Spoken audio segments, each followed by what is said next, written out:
Hello साथीहरु, आज चाहिँ तपाईहरुलाई स्वागत छ हाम्रो युट्युब च्यानलमा। बीबीएस थर्ड इयरको फाउन्डेसन अफ फाइनान्शियल सिस्टमको बारेमा आज हामी बुझ्न गइरहेका छौं।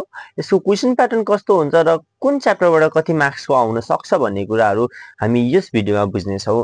तपाईहरुको एक्जाम नजिकै गर्दाखेरि है तपाईहरुले कति समय चाहिँ यसलाई दिन सक्नुहुन्छ र कुन कुन च्याप्टरलाई चाहिँ मजाले फोकस गरेर पढ्नु भयो भने सजिलैसँगले धेरै मार्क्स ल्याउन सक्नुहुन्छ अथवा अटेम्प्ट गर्न सक्नुहुन्छ भन्ने कुरालाई हामी आज विस्तृत रूपमा बुझ्ने छौं है।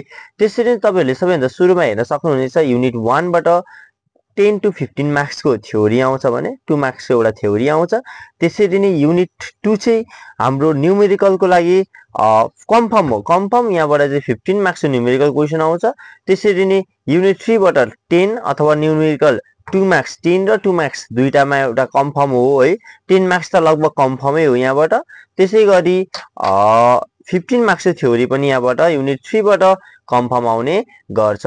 युनिट 4 र युनिट 5 तपाईहरुसँग समय छैन भने नहेर्दा पनि हुन्छ, त्यति आवश्यक पर्दैन है।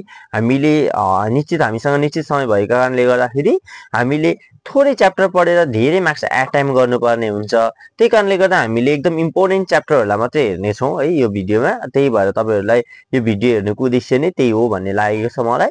त्यसपछि युनिट 6 बाट एउटा 10 मार्क्स को कन्फर्म हिसाब आउँछ र युनिट 7 मा पनि 10 मार्क्स को कन्फर्म हिसाब आउनेछ।